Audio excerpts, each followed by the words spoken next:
welcome those of you who are joining us to learn about ARC 2.0. A couple of housekeeping things before we begin. There is a Q&A feature on your screen where you can ask questions of us. I encourage you to hold those questions as best you can till the end, because you might find that we answer some of those as we go through tonight's presentation. But that's definitely a way that you can interact with us and we can make sure to get your questions answered. Additionally, I would like to let you know that you don't need to take notes or anything. We are going to be sharing out this webinar later, so you'll have access to it as well as the follow-up information that we will need in order to support the decisions that you make for your children next year. Tony, can you go ahead and share the presentation slides?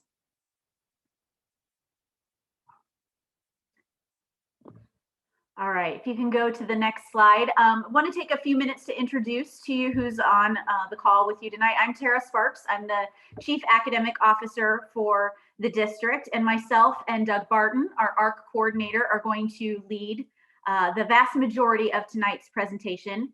And then if you go to the next slide, Tony, we also have with us DeAndre Thomas, our principal at Kennerly Elementary, and Craig Hamby, our Executive Director of Elementary Education. So they'll be here to answer questions that you may have based on the conversations that we have tonight.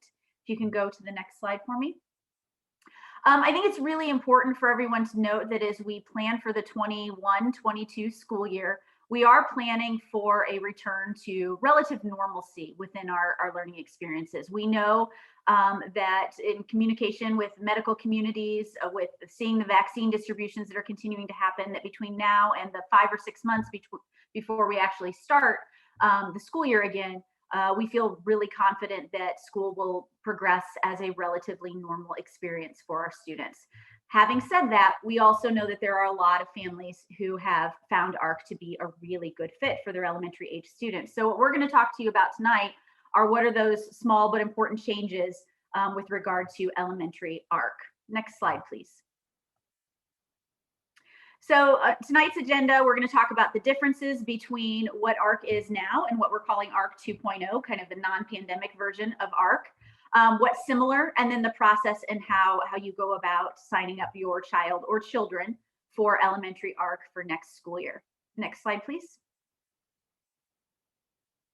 All right, so how is ARC going to be different? If we go to the next slide, probably one of the biggest things about ARC next year, this year ARC was prioritized for health and safety. We knew that a number of families were not feeling comfortable with their children being in an in-person environment.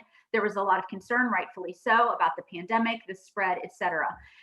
And for that reason, we have a lot of students who are in ARC, but it's not necessarily the right fit for them. So students who are really not being successful, they're not what we would reference as thriving within a virtual learning environment. We know that they could access and have greater impact being in person in our schools. So when we talk about ARC for next year, this is not the pandemic version of ARC. This is really about students who, for whatever reason, they thrive in the virtual learning environment. They really excel. It works for your family. So while as right now we have over 800 students within elementary ARC, we would expect that that number would be drastically reduced. It is the rare student who does well in this type of learning environment. Not to say it can't happen, but it is just not the norm. Next slide, please. I'm going to turn it over to Doug to go into more details about that. Hi, Doug Barton, the ARC coordinator for Lindbergh. So like Tara was saying, this year has really been about flexibility and understanding with families, working with families and their needs to make sure that learning is continuing. What we'd like to do in the future and beginning next year also is to start to align those expectations with what's happening in our buildings. We want to make sure that we have the same expectations throughout. And so you see some examples of things that we're going to be very mindful of as we're developing plans for next year. Next slide. One important change that you're first going to notice is that we're no longer going to be connecting each student with all of their home schools. That creates a lot of moving parts, and it can challenge consistency. So we are going to be partnering with Kennerly, and Kennerly will be the designated home school for students who are in ARC. And you can see some of the things that that creates opportunities for ARC students to be going into the building for community, for special events, for field trips. The supports in terms of specials will all come out of the same school.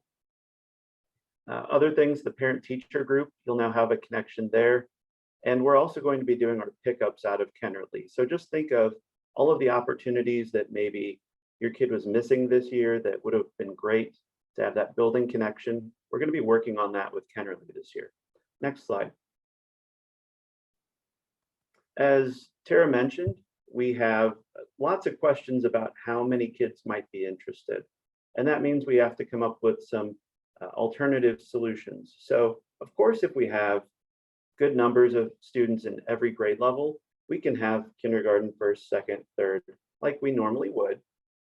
However, if we do have smaller class sizes, smaller numbers of kids in each grade level, there is the possibility that we can do some combining of grade levels. Now, I will say that we won't be combining kindergarten with any grade level, but we could connect adjacent grade levels that are close in terms of development of the kids, where content can overlap and connect. What you see on the right side are those state standards for class size limits, and we're going to make sure that we keep our class sizes at a manageable level for teachers and students. Next slide. So here are a couple scenarios, a couple examples of what it might look like, and I think we picked the number 61 for our total class sizes in each case. So on the left side in scenario 1, you can see we have a kindergarten class of 14. We're combining grade levels first and second to have 23, and we're combining 3 through 5 to have 24. That would mean that the sum of the number of kids in 3 through 5 was 24. On the right-hand side, you can see something that's pretty important to consider. If we don't have enough students to make that class happen, we might have to cancel it. So in this case, if we only had 10 kindergarten students, we would not have a kindergarten. However, combining classes can make this option possible for as many families as possible. Next slide. So taking a look at what will be similar. Next slide. Ongoing student supports, and again, connecting back to Kennerly. So ARC students will still have access to libraries and librarians, counselors, LTAs, ELL. A couple important things to consider. PEGS is not going to be an ARC kind of virtual program. So anyone who's in LEAP in PEGS will need to be attending in person. LEAP students would need to be able to transport to Kennerly for those programs if they're participating in LEAP. And then ARC will, of course, continue to have supports from SSD, reading specialists, and all the other people that connect with our students. Next slide.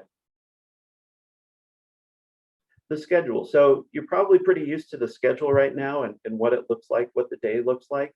We don't anticipate a lot of changes, but there are some important things that we need to do. We do need to make sure that we can line up with Kennerly in terms of some schedule aspects, in particular because our specials are going to connect with their specials teachers. So that means we might have to adjust what you are used to this year for a particular grade level in order to make that work. We're also talking with teachers right now a lot about what works for kids, what timings work for kids during the day. And there is the possibility that the order of what you see on this old schedule might change going forward. And that's all with the purpose of making learning better for these ARC kids. Next slide. And finally, just to reiterate, we're going to do materials pickups also right out of Kennerly. So there's no more going to different buildings to distribute. Kennerly will be that home for all pickups that happen. Next slide. Tara, I believe this is back to you. I was answering a question in the Q&A, so I should know to give myself a little time. So what happens if you are interested? If you go to the next slide, this is the process that we're going to go through. And I think one of the things that's really important to emphasize is this is really a commitment. So I realize that there's a lot of uncertainty as we look to the future. But again, I want to go back to what I shared at the beginning. This is ARC for your child because your child has thrived in ARC, not because of a pandemic. So If for some reason we were to have to do some more pivoting this summer with regard to the pandemic, that is a separate conversation. We don't anticipate that, but this year has taught us a lot of things. And one of those is that things can change and need to be adjusted at any given point. So what we're asking you to do, if this is something that you feel like is the right fit for your child next school year, and you are fully committed to the entirety of the school year for your child to be in the virtual environment, we are going to share out, when we share this webinar, we're going to share out also a link to a survey that you need to complete by April 1st. That survey, if you're in a hurry and want to fill that out right now, it is also on our district website on the virtual learning page, where you can access that.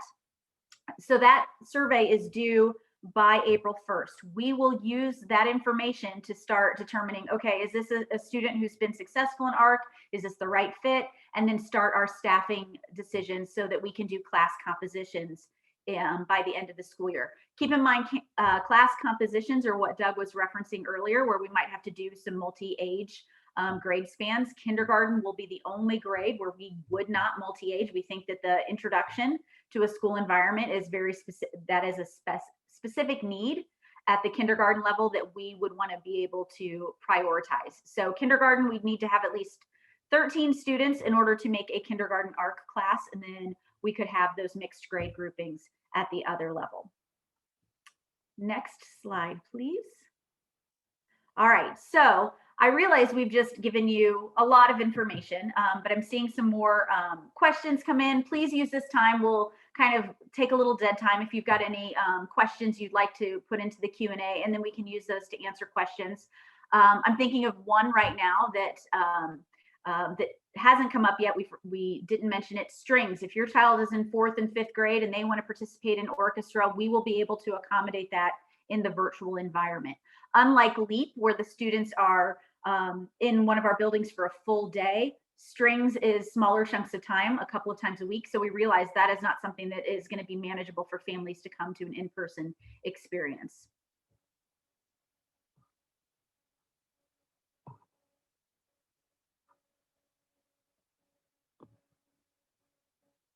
All right, we've got a couple of questions. There's a question about the pediatric vaccine, the fact that it is not likely before next school year, protocols and procedures in place with regard to that. The reality is what we've seen this year is we have seen very limited examples of spread in our schools, very limited. So we know that the pediatric vaccine is not going to be ready for the start of the school year, but we also have started to see things change, like our quarantine reductions are happening. Again, as I said, our data does not show that we're seeing spread in schools. There have been correlating studies by the CDC where that is the case. If you have a specific family situation that you're really concerned about, by all means, reach out to us and we will work with you on anything that is specific to that, to your needs. Tara, there's two related questions in there. You could probably answer them both with one response. So if a student wants to try to go back in person, can we switch to ARC if in person doesn't work out? It really comes down to our models of staffing and what our space allocations are. And we've seen that this year with, we know that ARC families were asked to commit in November to second semester ARC for the duration of this school year. And as families have felt more comfortable about returning to in-person, they've been making those requests. And we've had to say, sorry, we don't have space, because it would change all of our staffing models. We'd have to reallocate teachers and change classes, and that's not good for kids. So we've had to say no, because we have maxed out the ability to have kids return to in-person learning. The same would be true if you began the school year with in-person. If we had space in ARC and we could accommodate that, the answer would likely be yes.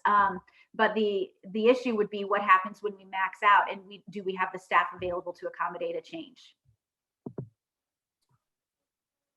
I think an important consideration is that it's a commitment for the year. So that's the discussion that should be happening with your family. Is this a commitment that we want to make for the year? If it is, then yes, it's the right place. If we're thinking about switching, it's maybe not the best decision.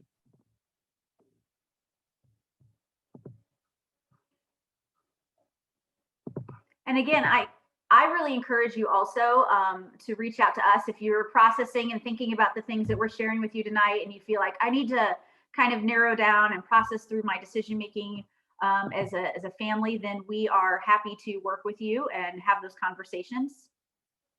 There's a question about how many elementary kids were in ARC this year and what are we predicting for next year.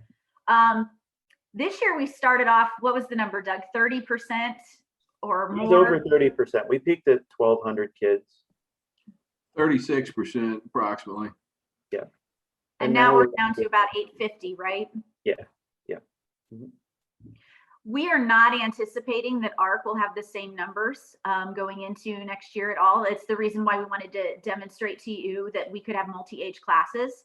It is very likely we may only have 3 elementary classes for the entirety of elementary ARC. Again, very realistic that a virtual environment works for very few families. And I think most families who've participated in ARC this year have done so, and they have worked hard, and I know it's been a stressor on families to do that. And I think most families are looking forward to a return to a level of normalcy.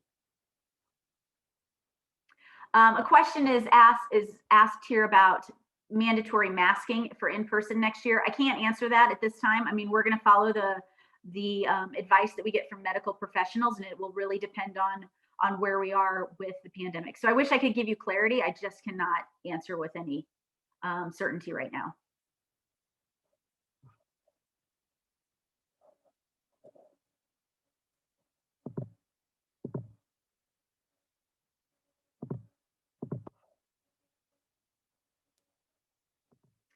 Does ARC benefit the district in any way? No, in fact, I would say, in all honesty, it's probably the opposite. We're going to have to hire additional teachers because likely we'll not have enough students coming out of our elementary schools to reduce teachers in any one of our buildings. So when we offer ARC, those are additional teachers. The benefit we see is being able to provide options for families. We know that everybody's learning environment and learning skills look different. And if this is something that can benefit a family, we want to be able to offer it as an opportunity. And the deadline to decide is April 1st. That is correct.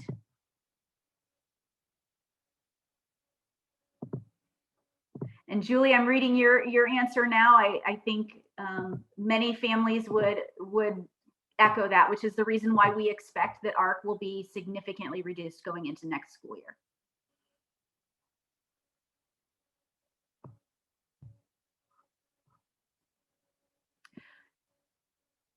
So PEGS, there's a question about PEGS and LEAP. So PEGS is a program that is not going to be sustainable in the ARC world. At the elementary level, there are only 4 teachers who teach PEGS, and the only way we'd be able to do it would be through a concurrent teaching environment where teachers are teaching both in person and virtually. And we have learned as I said earlier, we've learned lots of lessons this year, but one of the big lessons we've learned is how difficult it is to meet the needs of students who are in the virtual environment and the in-person environment when we have concurrent teaching with students zooming into live classes. So for that reason, PEGS is not going to be something that is accessible through ARC. So if families feel like they need to be in ARC, then we look at other ways to personalize that experience for our gifted learners. The same is true for LEAP.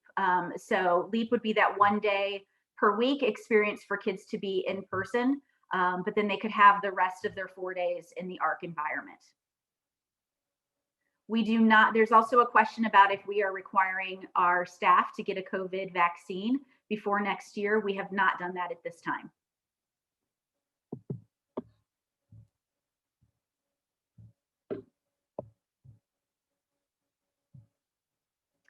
All right, it looks like we are wrapping up the questions. As we shared earlier, we are gonna share the recording of tonight's webinar with you. So you'll have the opportunity to go back, reach out to us if you have any questions, and then we'll also include the link for you to express interest. I thank you for your time tonight. And as I said earlier, if you wanna join us in another webinar tonight, we have one on mental health at 7 o'clock. Thank you all.